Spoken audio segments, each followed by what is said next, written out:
Amigas, amigos, bienvenidos a Galería VIP. Tenemos la recomendación de la semana, El Abogánster, con su autor, don Eugenio Aguirre, que es para mí un placer tener aquí. Muchas gracias. Qué linda, Yeli. Usted fue abogado, ¿no? 19 años litigó. Tuve la mala fortuna de ser abogado. Me curé. Tuve que tener varias terapias psiquiátricas y camisas de fuerzas y todo, pero me curé hace como 40 años y afortunadamente ya no tengo mucho que ver con el gremio. En su oficio de bien, ensayista, escritor, redactor de guiones, pero ¿cómo le sirvió esta experiencia de haber litigado incluso mucho, en el Abogánster? Mucho, mira, debo decirte que la carrera de Derecho como carrera es fascinante, porque toda la parte teórica es muy hermosa, toda la parte histórica, filosófica, etcétera. Lo que es muy grave es el litigio en sí, porque está lleno de truculencias, de tropezones, tienes que lidiar con una burocracia ignorante, ágrafa. Cuando digo ágrafa es que no saben ni escribir su nombre, ¿verdad? De mala leche, de mala fe, porque las cosas se han corrompido en nuestro país desde la época del virreinato hasta la fecha de una forma muy grave. Por eso surgen personajes como Bernabé Jurado, el abogánster. Que es una historia real. Es una historia real, sí, todo, bueno, no, hay ficción también en la novela, ¿no? Pero él existió. Pero él existió y muchos de los datos duros están documentados, están bien estudiados, pero este sistema de impartición de justicia nuestro es muy corrupto. Entonces, hay un momento en que te das cuenta que la legalidad es una cosa y la justicia es otra. Y puede haber cosas legales que no sean justas o cosas justas que no sean legales, ¿sí? Y es muy difícil conciliar las dos cosas, ¿no? Y eso te causa desazón y te causa desapego y bueno, acabas abominando esta profesión, ¿no? Es una profesión en donde normalmente, ya sea que defiendas o acuses, le estás haciendo daño a otra persona. Por muy inocentón que te quieras presentar, por muy franciscano que quieras ser, siempre le pegas a algún animalito, ¿verdad? Y eso es terrible, y eso es muy desagradable. Entonces tuve la buena fortuna de poderme separar de esta actividad, pero sí me sirvió mucho para hacer la novela, porque pues, conozco los intríngulis de los juzgados, de los peritajes, de los testimonios, de las pruebas, que me fueron sirviendo para recrear la vida de una persona que se dedicaba a eso, ¿no?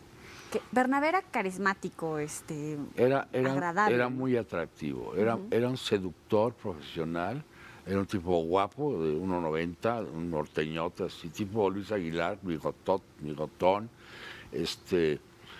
muy simpático, extraordinario bailarín.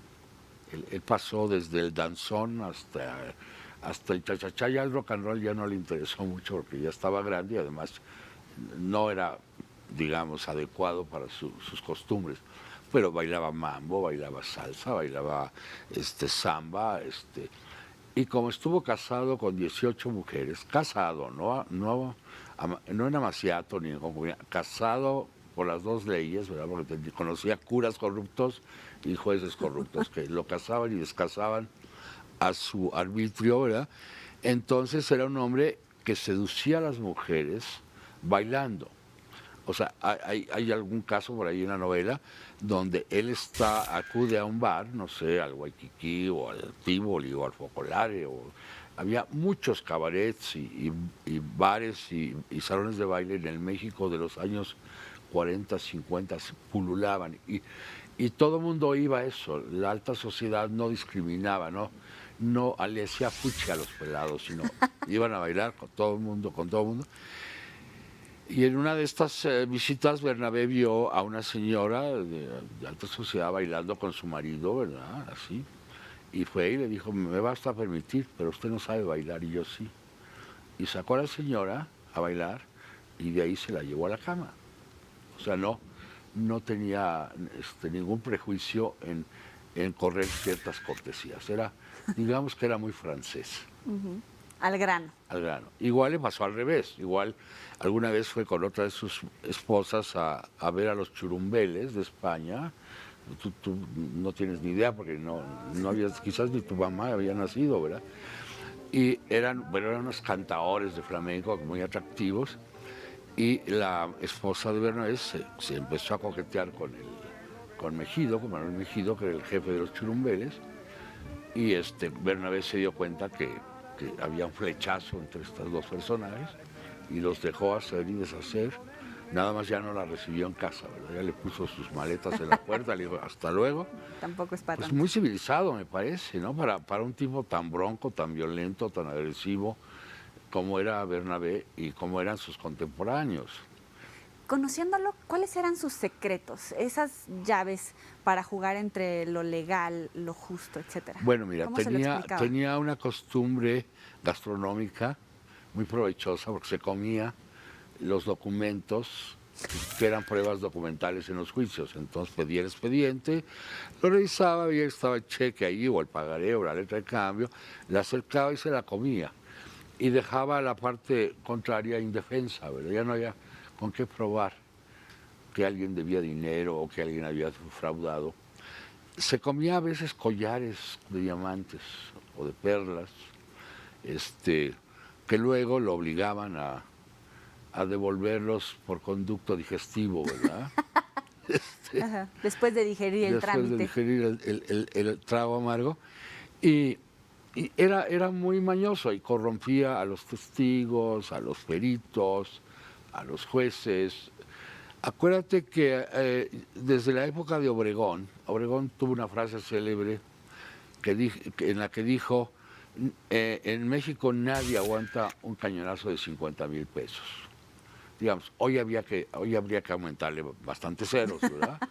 Pero esa costumbre priva, o sea, esa costumbre de repartir dinero entre los funcionarios públicos para que cumplan con su deber, para que, entre comillas, hagan justicia, ha sido una costumbre, ya es un hábito nacional, ¿verdad? Es un deporte nacional, y eso permite que los abogados, que muchos abogados, hagan muchas trácalas. Ahora, te estoy hablando del abogánster, no de un abogado, no de un coyote común y corriente, de un tipo que se la sabía de todas, porque además él sí estudió la carrera, se recibió, etcétera, y empezó patrocinando a los obreros. O sea, él era abogado patrono del sindicato de constructores, de obreros de la construcción. ¿Con Cárdenas?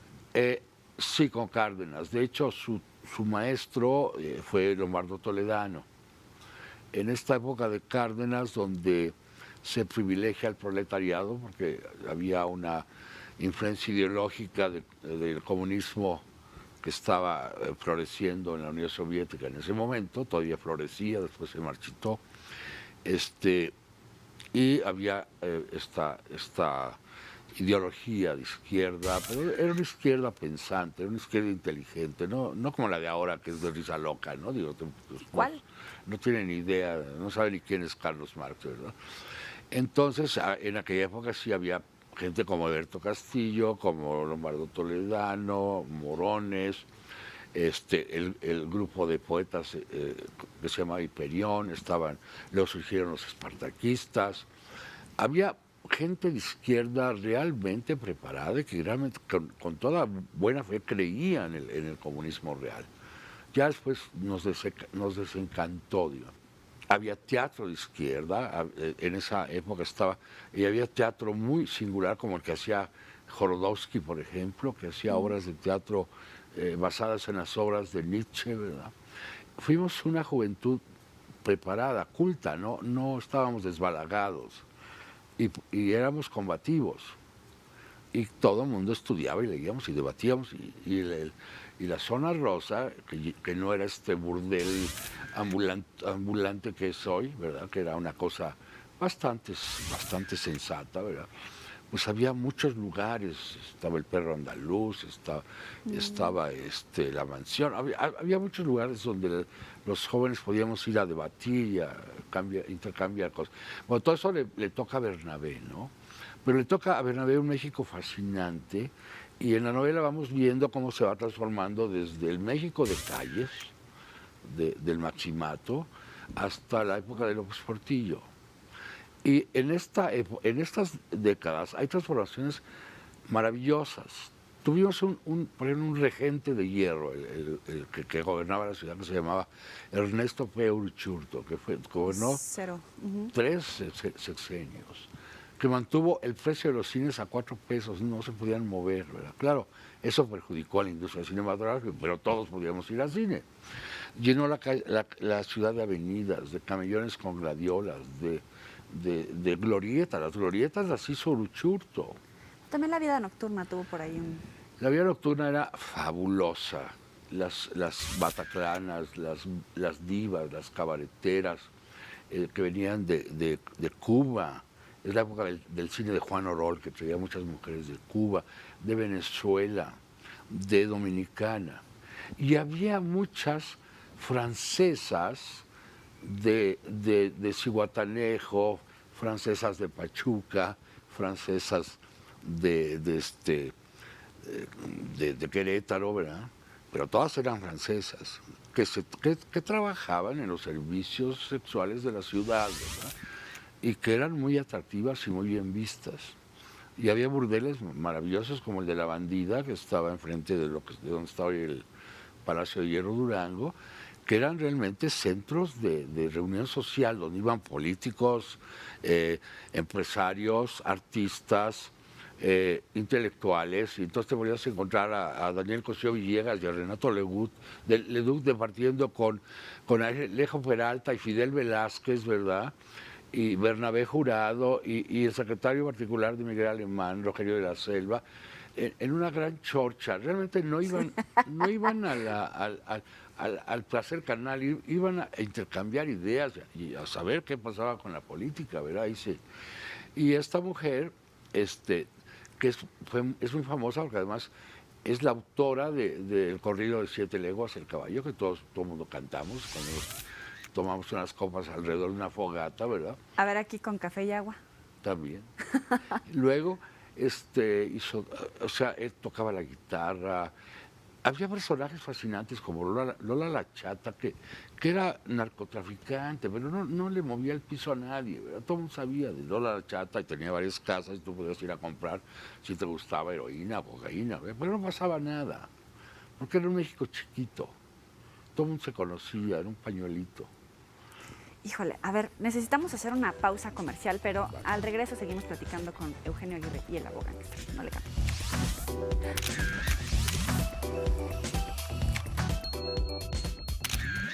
Yo no tengo ese concepto del miedo, nunca me ha dado miedo y he sido baleado, he sido ¿Sí?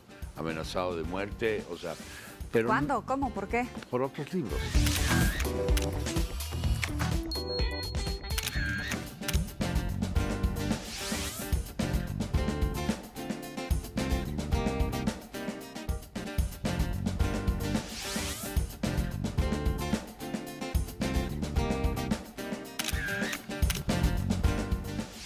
Gracias por seguir con nosotros en Galería VIP. Eugenio Aguirre nos está platicando de este libro que sí nos hace un recuento por el tiempo, por las costumbres, y hablábamos de las diferencias de ese México chiquito donde todo se conocía, no pasaba a mayores, y ahora hay prácticas que vienen de antaño, pero que están haciendo que el país se voltee en sí mismo, ¿no? Sí, estamos en una situación muy grave porque ha proliferado la violencia a grados insólitos.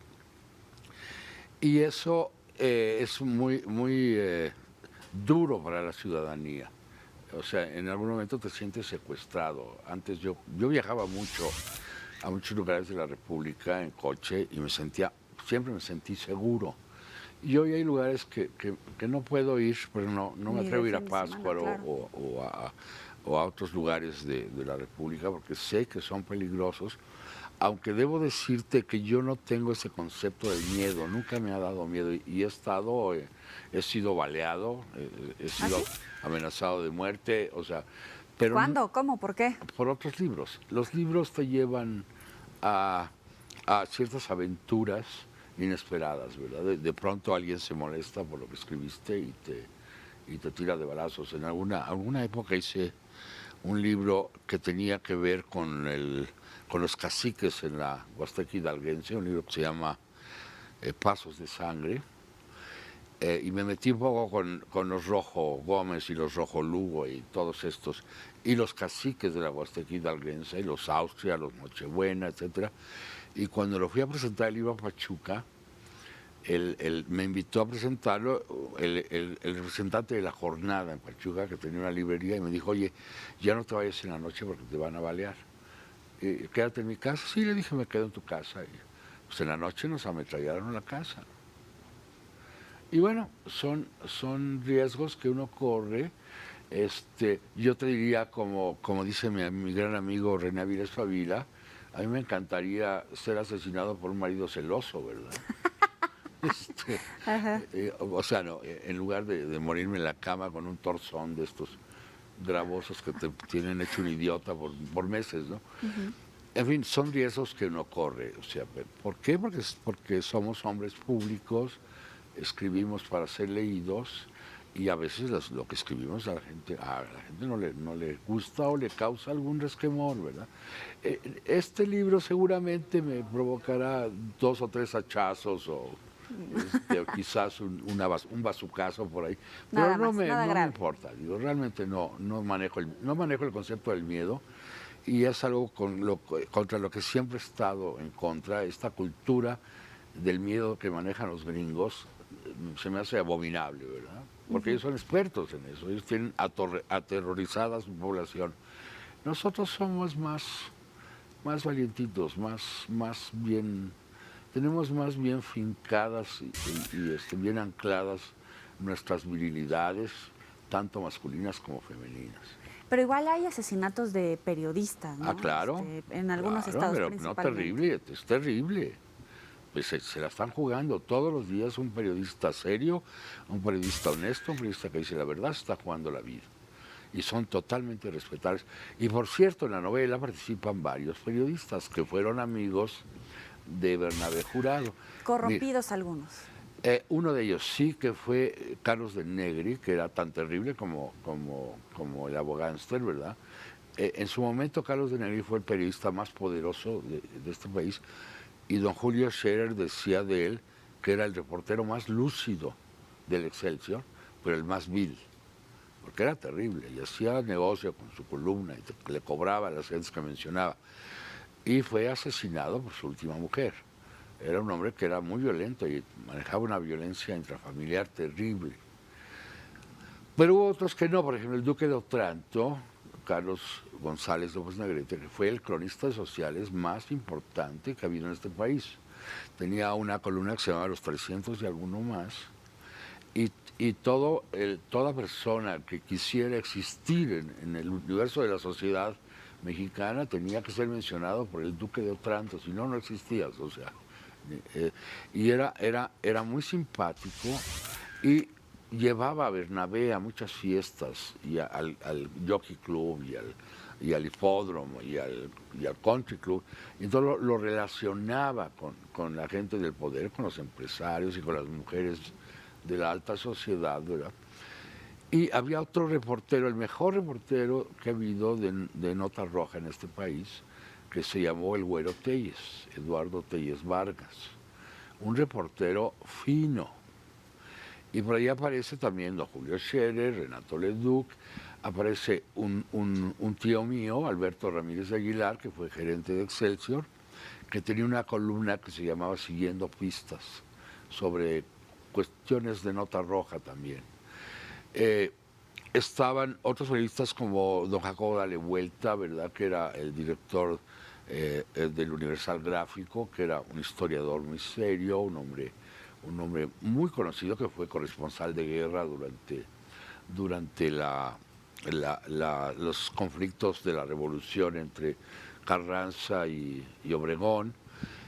Había mucha gente que participaba, pero es que es fascinante cuando, si yo te digo que en los años 50, cuando empieza el periodo de Miguel Alemán, el viaducto Miguel Alemán era un río, el río de la Piedad, y ese río se desbordaba en las épocas de lluvias, y la avenida Río de Churubusco era el río de Churubusco, y la Verónica era el río de la Verónica. Hay que concebir que esta era una laguna. Hace 64 años. No, hace más, hace 200 años, porque ya cuando se empieza... No, del periodo de ese gobierno, de ese sector. Sí, hace esos años. Bueno, México era fascinante, porque todos los ríos bajaban de las montañas y alimentaban el lago. Fuimos muy torpes y los entubamos, en lugar de haberlos conservado como en Europa, como el Sena en París o el Támesis en Londres. Fuimos muy torpes en ese sentido. Pero la vocación del Valle de México es una vocación lacustre. Siempre fuimos un lago. Aquí había patos, había gallaretas, había nutrias, había muchos animales acuáticos, ¿verdad? El Abogángster nació con esta persona, con esta personalidad, pero ¿cómo se ha ido transformando? ¿Y no nos habremos equivocado también ahora que pululan este tipo de abogángsters? No, yo creo que se reprodujeron como conejos, porque el ser inmoral en este país es redituable. Es horrible lo que estoy diciendo, pero la gente se ha acostumbrado a hacer dinero mediante actividades ilegales, violando lo que entre comillas llamamos el Estado de Derecho, que todos los políticos cacarean, pero nadie sabe qué es el Estado de Derecho, ¿verdad? Pero también somos permisivos como sociedad, ¿no? Pero claro, mira, ¿qué haríamos sin la mordida? La mordida es una institución mexicana, pertenece a nuestros usos y costumbres. O sea, todos estamos en contra de la mordida, racionalmente, intelectualmente, pero ya vivencialmente no podríamos operar sin esta institución, porque los esquemas burocráticos son tan cerrados y tan terribles que te impiden operar en una forma normal. O sea, si tú quieres pagar tus impuestos, como muchos queremos pagar, no puedes pagarlos, porque el esquema para hacerlo es tan complicado, tan difícil, que no lo entiendes. Necesitas a un contador, pero no todo el mundo puede pagar un contador, pero un ciudadano común y corriente está prácticamente incapacitado de cumplir con sus obligaciones fiscales, porque los sistemas son tan complejos que no nos permiten hacerlo. Entonces, ¿qué acaba haciendo la gente? Pues le da una lana a un coyote para que le saque un papel en donde aparezca que hizo un trámite que no hizo y quede exonerado de esa obligación. Y claro, por eso han proliferado. Ahora, debo decirte que Bernabé era un tipo de otra estatura. No era un coyote de estos que vemos en las delegaciones. No, este era un hombre que tenía una presencia. ¿Cuál es el negocio más jugoso de Bernabé?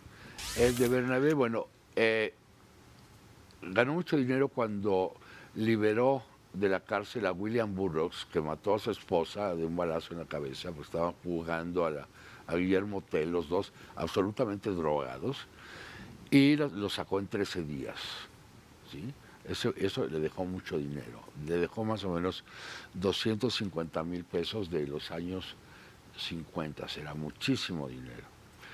Hizo también mucho dinero con negocios de terrenos, de invasores que metían y luego los sacaban y se quedaban con los terrenos. Con De Negri tenía información privilegiada de dónde se iban a hacer las carreteras o las avenidas, y ellos le metían el diente ahí.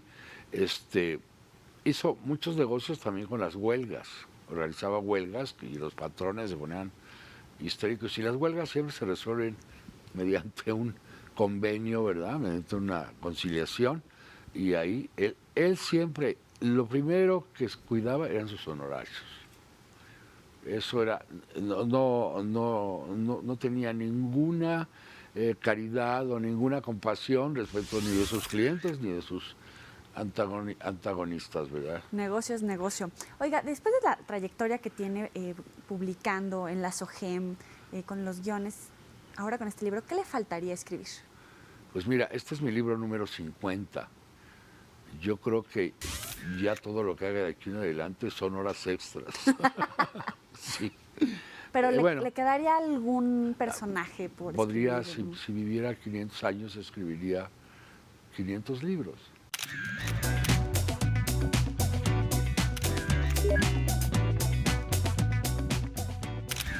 Y seguro también tiene sus pecados. Le voy diciendo cada uno, me dice lo que se le A ocurre. ver. Gula. Gula, chilpachole de jaiba. Me fascina. Lujuria. Lujuria. He transitado con felicidad a través de la lujuria durante toda mi vida. Pereza. Bueno, pereza. No, la pereza me causa rechazo. Soberbia. Soberbia tampoco, porque yo identifico la soberbia con la pendejez. Avaricia. Avaricia, tampoco la entiendo. O sea, no entiendo estos capitales enormes que no se van a poder gastar nunca. Envidia. No la conozco. Ira. Sí la conozco. Fama. Pues es muy relativa, no sé. ¿Y la felicidad para usted? La felicidad yo creo que es el proyecto más importante de un ser humano. Si lo logras tener instancias de felicidad, ya la hiciste. Pasó por ahí. Porque es lo más difícil de conseguir. Pero Eugenio Aguirre. Sí, la ha conseguido, sí. Mira, nací con buena estrella, creo. Según me han dicho. Eugenio, un placer tenerlo aquí en Galería. No, gracias a ti, Yoli. ¿Estoy pronunciando bien tu nombre? ¿Yoli? Sí, Yoli. ¿Yoeli o Yoli? Yoli. Yoli. Usted, muy bien. Don Eugenio Aguirre aquí en Galería, pásenla muy bien.